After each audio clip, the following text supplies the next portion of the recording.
মনোজ করে Manoj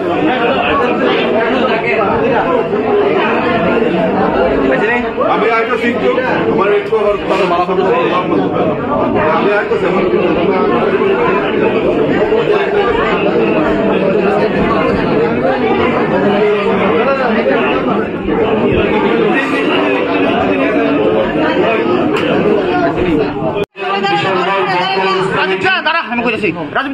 contesting candidate Jila Parishad member Abdul Khair, ex-president Bishalgarh Block Youth Congress.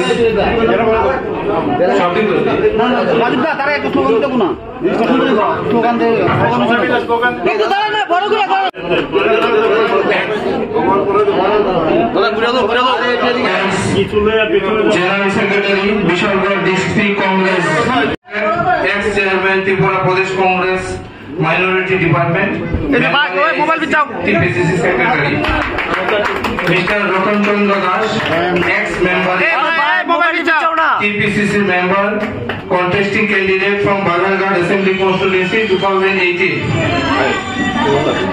Dilip Shur Chaudhary, ex-secretary, TPCC. Mr. James Hawk, ex-coordinator, All India Congress Committee Minority Department, in charge Mizoram State, General Secretary of TYPCC, Social Media State Coordinator. Mr. Taposh Sinha, ex-secretary TPCC, Block President, Art Bordali.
নমস্কার। আপনারা জানেন যে বিভিন্ন দল থেকে বিজেপিতে অবিরত মানুষ জয়েন করছেন। এর মধ্যে সারা রাজ্যব্যাপী হাজারো হাজারো মানুষ সিপিএম, কংগ্রেস, মথা ছেড়ে আমাদের দল যোগ দিচ্ছেন। সেই ধারায় আজকেও আইএনসি ছেড়ে আইএনসির অনেক পদাধিকারী সমর্থক একটা বড় সংখ্যায় আজ জয়েন করছেন। এর মধ্যে আপনাদের পরিচিত কংগ্রেসের বিশিষ্ট চেহারাও রয়ে গেছে।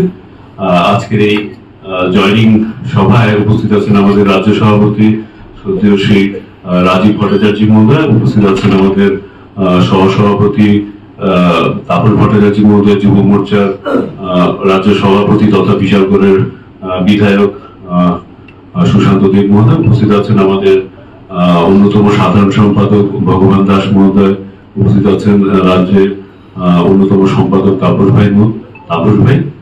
তো আমি আমাদের রাজ্য সভাপতির হাতে মাইক তুলে দেব। যারা নতুন মাত্র এটার উদাহরণ এটা মেনে নিতে পারি না। একটা ভদ্র সমাজে আমরা ভদ্রলোকের হিসাবে রাজনীতি করি, আমরা এটা মেনে নিতে পারি না।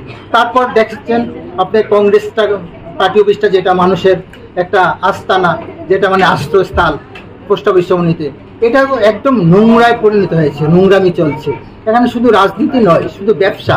আর জয়গামী মাদার তো জানেনই, ওনার প্রথম স্বর্ণের ব্যবসা। আমাদের বিশাল করে একজন দোকান আছে জগাই মাদায়, 2 ভাই। তারপর দোকান ছিল স্বর্ণের দোকান, তারপরে পাশাপাশি দোকান দেখেছে যে মিষ্টির দোকান খুব ভালো চলছে, আবার চেঞ্জ করে ফেলেছে মিষ্টি দোকানে আবার দিয়েছে। এটা দেখছে আবার চলছে না, অন্য পাশাপাশি একটা দেখছে ভাঙ্গাচুরা একটা দোকান আছে, যে বিভিন্ন জায়গাতে ভাঙ্গাচুরা টিন টান এসব লোহা টোয়া কিনে একটা দোকানদারি করে। তখন সেরা কি করলো, ওইটা মিষ্টি দোকানও ছেড়ে দিয়েছে। তারপর ভাঙ্গাচুরার দোকান আবার দিয়েছে, ভাঙ্গাচুরা কিনে বেছে। তো জগাই মাথায় এই হলো অবস্থা, তারা কোনোটাই ভাল লাগে না।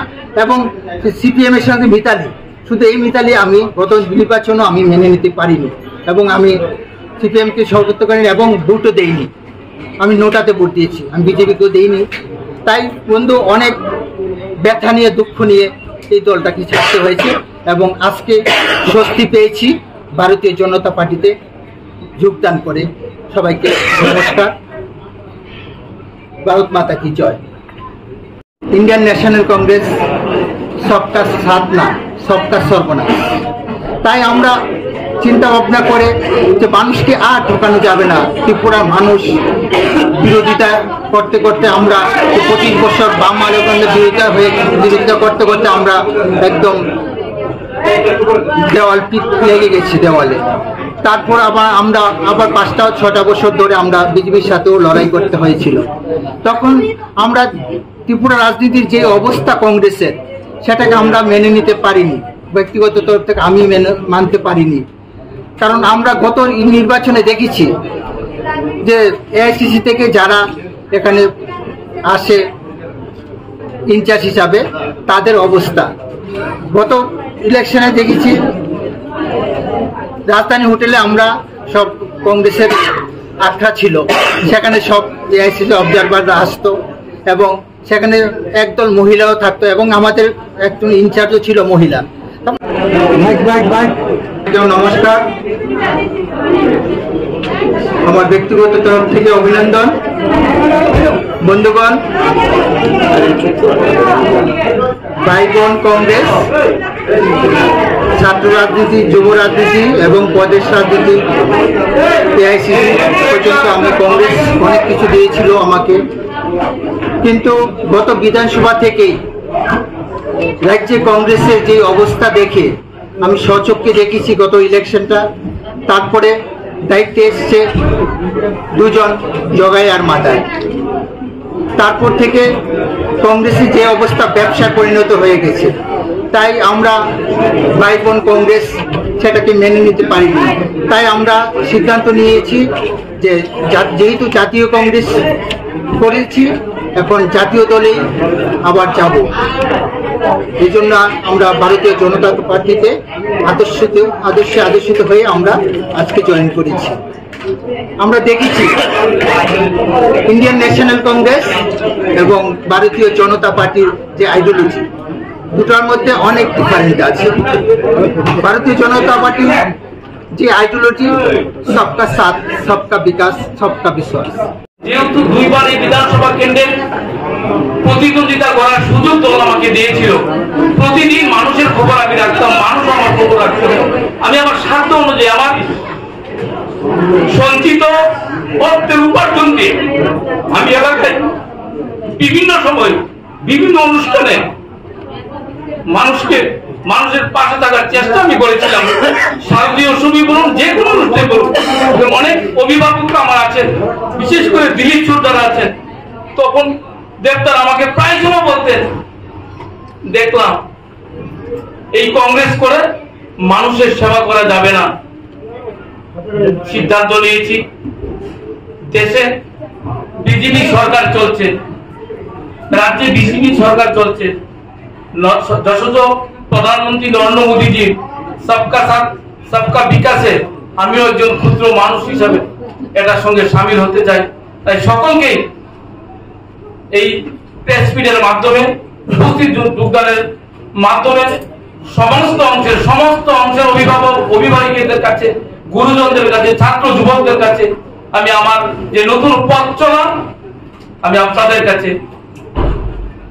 আশীর্বাদ কামনা করি, যাতে আমি আপনাদের পাশে থেকে আপনাদের সন্তানের মতো হয়ে আপনাদের পাশে থেকে কাজ করতে পারি। নমস্কার।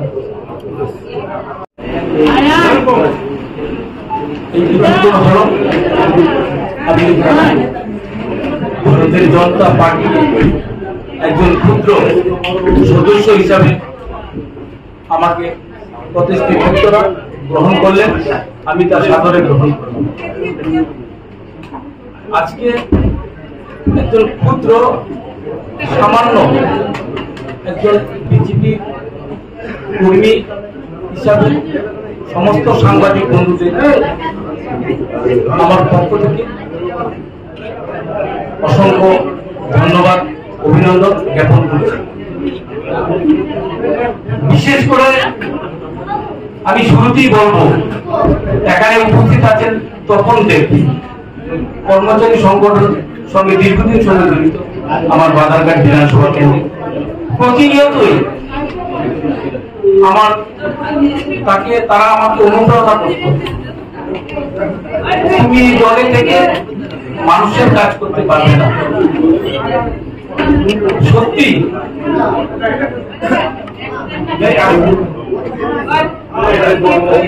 প্রতিদিন দলের জন্য কাজ করতাম, প্রতিদিন যারা আছেন তারা আমাকে বলতো এই দলের জন্য মানুষের কাজ করা যায়।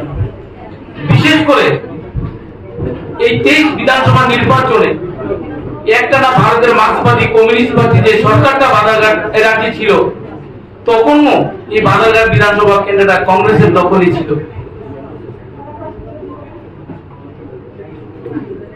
এই নির্বাচনও দলের মধ্যে থেকে প্রচন্ড লড়াই করেছিলাম দলের সাথে, এই বিধানসভাটা যাতে কংগ্রেসকে দেওয়া হয়, কিন্তু তারা দেখলাম শেষ পর্যন্ত সিপিএম এর কাছে বিক্রি করে দিল। এই সাংবাদিক বৈঠকে উপস্থিত আমার সাংবাদিক বন্ধুরা, উপস্থিত মঞ্চে অন্যান্য অতিথিরা, আজকে ভারতীয় জনতা পার্টির কাছে এটা আনন্দের দিন, কারণ ভারতীয় জনতা পার্টিতে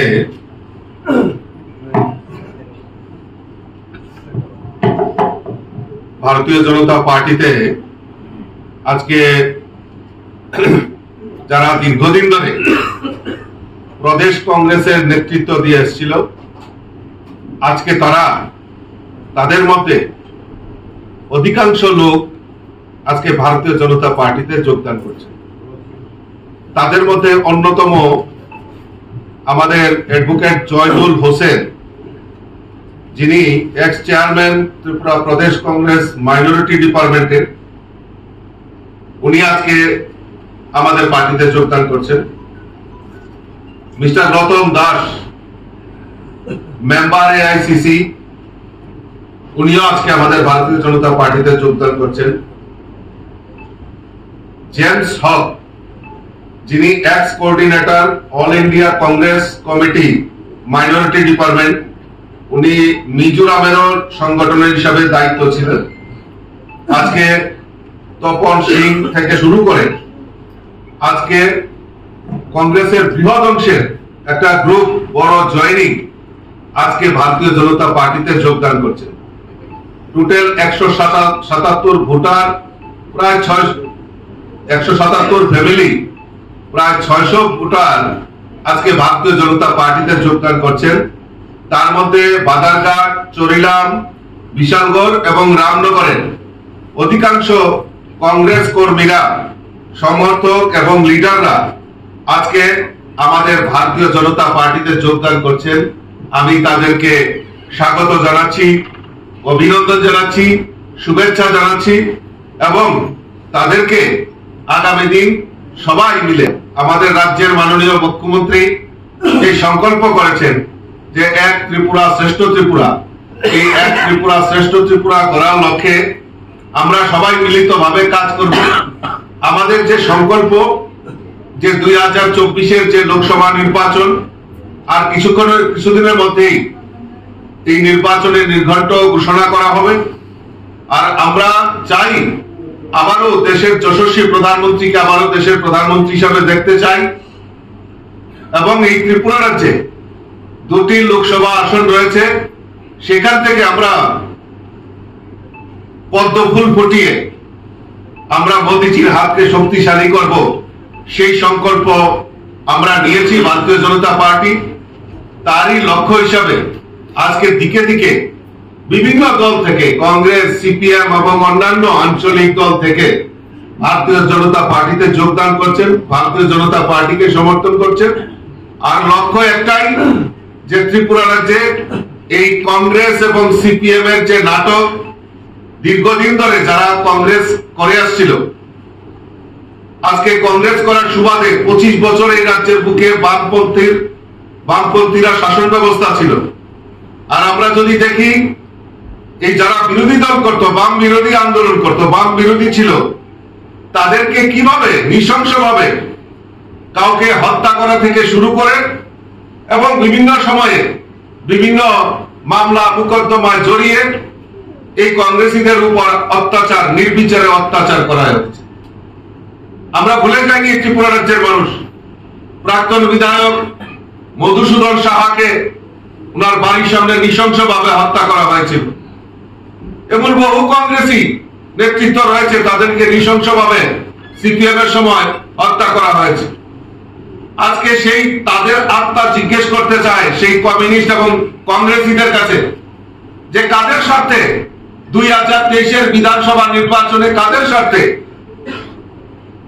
এই কমিউনিস্টের সঙ্গে যারা ত্রিপুরা রাজ্যে একসময় সন্ত্রাসের আতুরঘর ছিল, সেই কমিউনিস্টদের সঙ্গে কিভাবে আঘাত করে 2023-এর বিধানসভা নির্বাচনে লড়াই করেছে। শুধু একটাই যে কিছু কিছু কংগ্রেসের নেতাদের দুদিন আগে কি সিদ্ধান্ত হয়েছে, আর রামনগর বিধানসভা নিয়ে প্রার্থী নির্বাচন নিয়ে কতটুকু এগিয়ে রয়েছে দল? দেখুন, ভারতীয় জনতা পার্টি যে কোনো নির্বাচনের জন্য লড়াইয়ের জন্য প্রস্তুত থাকে। আমাদের সংগঠন বুথ লেভেল অব্দি, পৃষ্ঠা প্রমুখ পর্যন্ত আমাদের সংগঠন নির্মাণ হয়েছে। যে কোনো নির্বাচনের জন্য আমরা প্রস্তুত রয়েছি এবং ঠিক সময় মতো আপনাদের কাছে আমাদের প্রার্থী তালিকা আপনাদের কাছে তুলে দেব। চরিতার্থ করার জন্যই তারা এই সিপিএম এর সঙ্গে গঠবন্ধন করেছিল। মানুষ যারা কংগ্রেস করেছিল, যারা বিরোধী দল করেছিল, যারা বাম বিরোধী আন্দোলনে জড়িত ছিল, তারা আজকে বুঝতে পারছে যে না, এই ত্রিপুরা রাজ্যে এবং সমগ্র ভারতবর্ষে যে কংগ্রেসের বিকল্প সিপিএম হতে পারে না, কংগ্রেসের বিকল্প ভারতীয় জনতা পার্টি। তাই দিকে দিকে ভারতীয় জনতা পার্টিতে যোগদান করছে। গতকালকে দেখছিলাম আসামের পিসিসির বড় বড় নেতৃত্বরা আজকে যোগদান করছেন। গতকালকে দিল্লিতে ছিলাম, মাননীয় হেমন্ত বিশ্ব শর্মাজির সঙ্গে কথা হচ্ছিল। উনি বলছিলেন পরিশ্রম করতে হবে না লোকসভা নির্বাচনে, যারা কংগ্রেসের প্রার্থী খুঁজে পাওয়ার দুষ্কর হয়ে গেছে আসামে। আমাদের এই ত্রিপুরা রাজ্যেও আগামী লোকসভা নির্বাচনে কংগ্রেসীদের নেতা হয়তো থাকবেন, কিন্তু কোনো কার্যকর্তা কংগ্রেসে থাকবে না যে লোকসভা নির্বাচনে তারা লড়াই করবে। সমস্ত কর্মীরা ভারতীয় জনতা পার্টিতে যোগদান করছেন, কারণ ভারতীয় জনতা পার্টির প্রতি পূর্ণ আস্থা রয়েছে।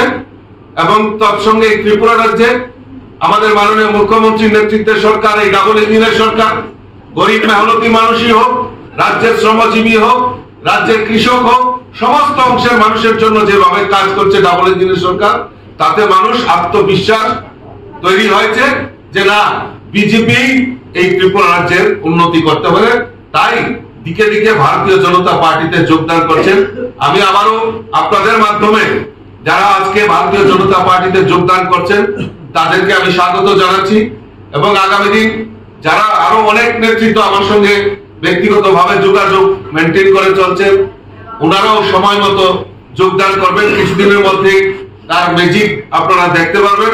আরো অনেক বড় নেতৃত্বরাও আশাবাদী, ভারতীয় জনতা পার্টির প্রতি পূর্ণ আস্থা রয়েছে, তারাও যোগদান করার জন্য অতি ব্যস্ত হয়ে গেছেন। তা আমি সকলকে আবারও আপনাদের মাধ্যমে স্বাগত জানাচ্ছি, অভিনন্দন জানাচ্ছি। নমস্কার।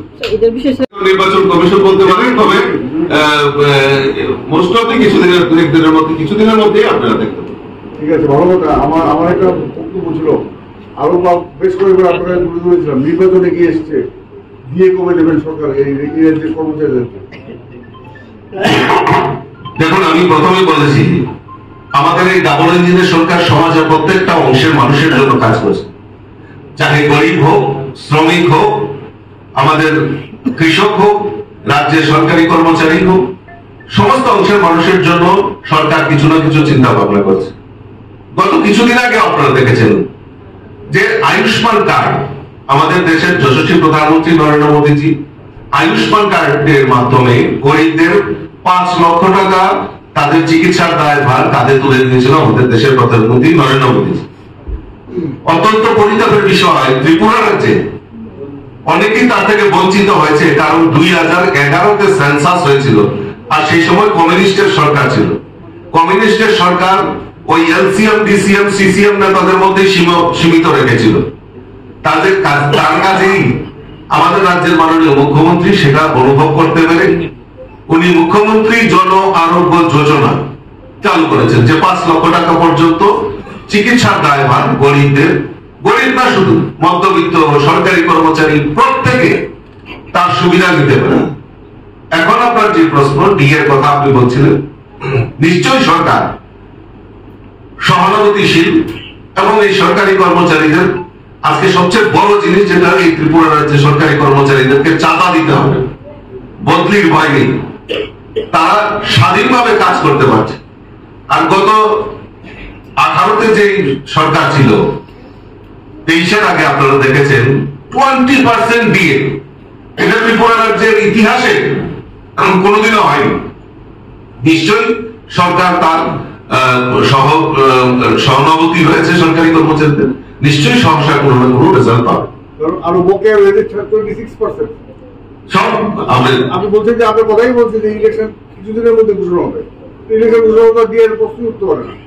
দেখুন না, এক একটা জিনিসের এক একটা সময় থাকে, সময়ের মধ্যে সময়ের কাজ সময়ে করতে হয়, সেটা সরকার বাকি বহাল রয়েছে, রাজ্যের মুখ্যমন্ত্রী বাকি বহাল রয়েছে। Thank you.